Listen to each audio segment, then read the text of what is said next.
खबर आ रही है। इस वक्त हंगामा जारी है। स्पीकर वेल के करीब पहुंचे बीजेपी विधायक। देखिए बड़ी खबर इस वक्त आ रही है।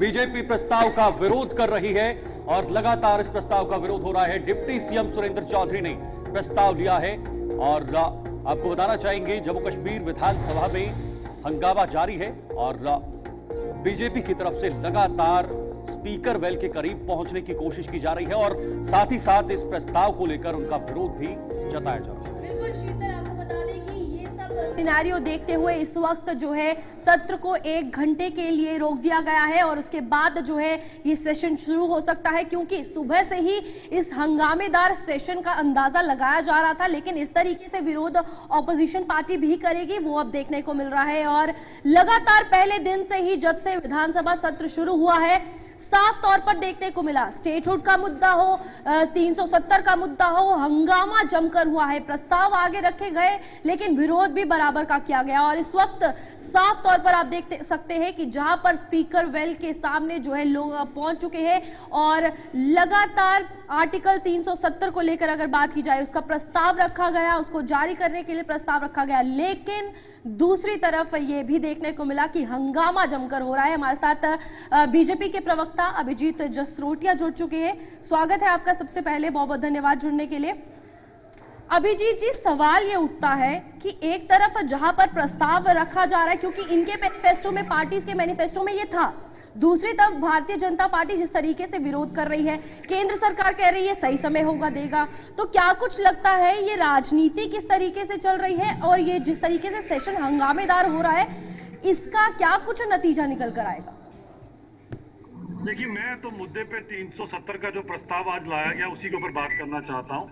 अगर आप एक चीज देखें तो सबसे बड़ी बात ये आती है कि ये भी जो इंडिया अलायंस है, भले एनसीए या पीडी, थोड़े दिन पहले पीडीपी ने इसके ऊपर फोटो ऑप्ट करके इसके ऊपर सुर्खियां बटोरने की कोशिश की और आज नेशनल कॉन्फ्रेंस और इंडी गठबंधन ये काम कर रहा है, क्योंकि इनको भी अच्छी तरह से पता है कि चाहे जो मर्जी कर लो ये कभी वापस आने वाला नहीं। और जिसके ऊपर माननीय उच्चतम न्यायालय ने जब मोहर लगा दी तो उसके ऊपर बात करना बेफजूल है, सदन का समय बर्बाद करने की मुझे लगता है बात है और कहीं ना कहीं लोगों का भी समय बर्बाद करने की बात है। आप इसके अंदर एक चीज समझ लीजिए कि दिक्कत यह है कि इन पॉलिटिकल पार्टीज ने जो 50-60 सालों से इन्होंने कोई ऐसा काम किया ही नहीं जिसको लोगों के बीच में जा सके। इसीलिए खोखले 370 जो खत्म हो चुका, दफन हो चुका है, जो कभी वापस नहीं आएगा। जब तक सूरज चांद है तब तक वापस नहीं आएगा, जब तक भारतीय जनता पार्टी तब तक कभी वापस नहीं आ सकता। और बड़ी बात है कि जब माननीय उच्चतम न्यायालय जिसपे मोहर लगा देता है, अगर आप उस पर बात करें तो यानी कि आप देश का भी समय बर्बाद कर रहे हैं। क्योंकि अगर इसी उच्चतम न्यायालय ने कहा था यहाँ चुनाव कराओ तो आपने बड़ा अच्छा वेलकम किया था उसको, लेकिन आज जब उच्चतम न्यायालय बोल रहा है कि फिलहाल रोकना चाहेंगे आपको। विधानसभा की कार्रवाई फिर स्थगित कर दी गई है। एक और बड़ी खबर, विपक्ष के हंगामे के बाद स्थगित हुई कार्रवाई 1 घंटे के लिए इसको रोका गया है। देखिए बड़ी जानकारी है, 1 घंटे के लिए कार्रवाई को स्थगित किया है, यानी 1 घंटे के बाद आसार है कि फिर से शुरू हो। लेकिन देखना होगा, 370 वाले प्रस्ताव पर जमकर हंगामा हुआ और हंगामे के बाद पहले तो 15 मिनट के लिए इसको स्थगित किया, उसके बाद फिर से चली, फिर से 1 घंटे के लिए स्थगित किया है। यानी मामला बहुत बड़ा है।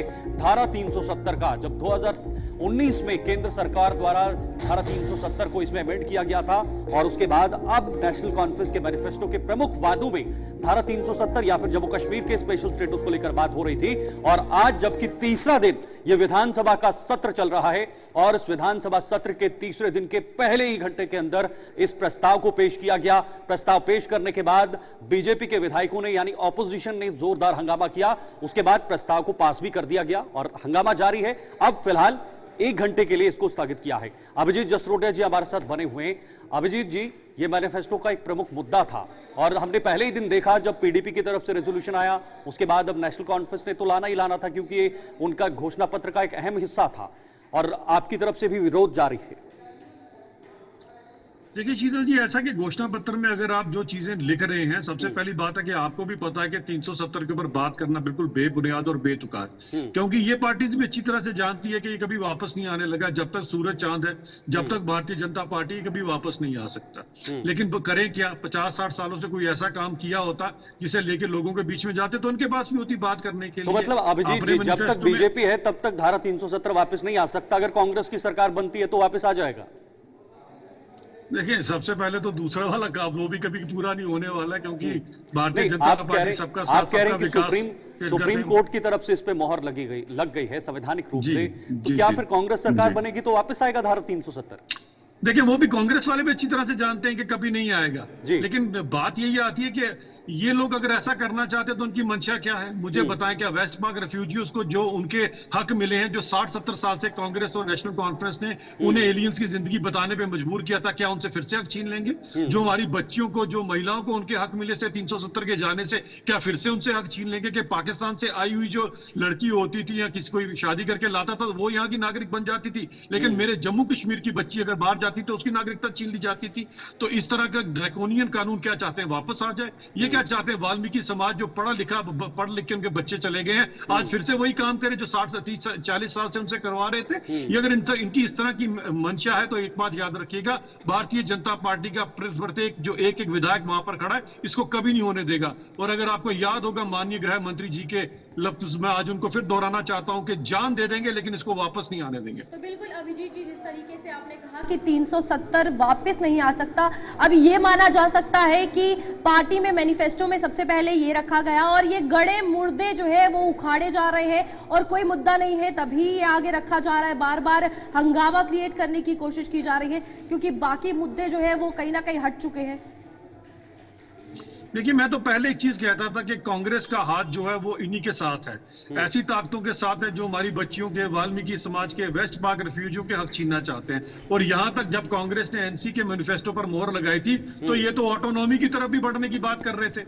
आपको याद होगा कांग्रेस में अगर राहुल गांधी की दादी जी, उन्होंने तो साफ सिरे से नकार दिया था ऑटोनॉमी के इस प्रस्ताव को। और अगर आपको याद होगा आज राहुल गांधी जी अपनी दादी की नहीं बात सुन रहे हैं तो लोगों की क्या सुनेंगे? केवल चंद सीटों के लिए काम करने के लिए जा रहे हैं। तो पूरा हिंदुस्तान आज कांग्रेस को देख रहा है कि कांग्रेस का हाथ किनके साथ है।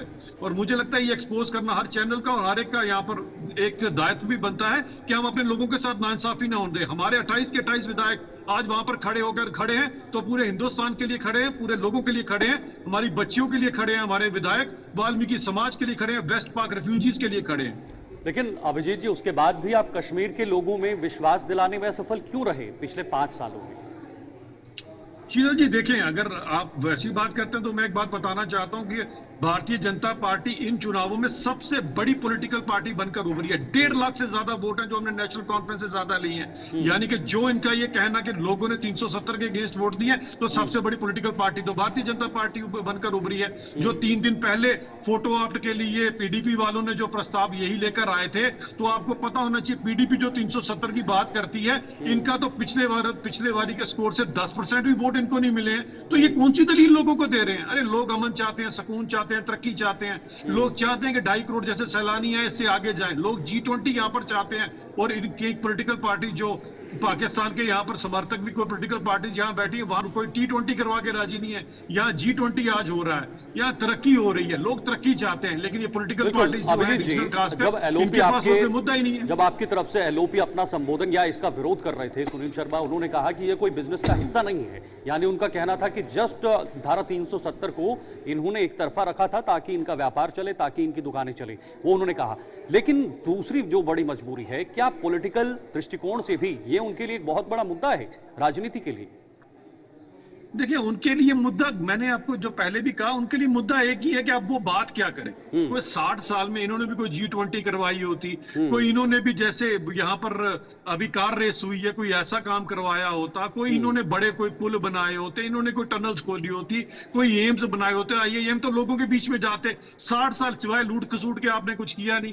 एक आंख से देखते रहे, जम्मू की तरफ कभी किसी ने ध्यान नहीं दिया। तो अब करें क्या? अब लोगों को बरगलाएं कैसे? तो चलो एक ऐसा मुद्दा उठा के लाते हैं जिसका कोई रेलेवेंस नहीं, हिंदुस्तान में जिसका रेलेवेंस खत्म हो चुका है। देखिए, उच्चतम न्यायालय ने एक बात कही थी थोड़े दिन पहले कि यहाँ चुनाव होने चाहिए। सबने बड़ा वेलकम किया जी, बहुत अच्छा डिसीजन आया। उसी उच्चतम न्यायालय ने कहा कि 370 खत्म हो चुका है। तो आज आप उसी उच्चतम न्यायालय के अगेंस्ट बात कर रहे हैं, यानी कि देश की जो सर्वोच्चम न्यायालय है उसके खिलाफ आप बात कर रहे हैं। अब सर्वोत्तम जो न्यायालय है वो भी आपको पूछकर चले। अरे भाई साहब, कानून सबसे ऊपर होता है। देश के प्रधानमंत्री से, देश के राष्ट्रपति से भी ऊपर कानून होता है। लेकिन आपको लगता है कि कानून आपके हिसाब से चलना चाहिए? तो 60 साल आपने चलाया है, अब टाइम जा चुका है। अब जो चलेगा सबका साथ, सबका विकास और सबको इंसाफ के साथ यहाँ पर सरकार चलेगी।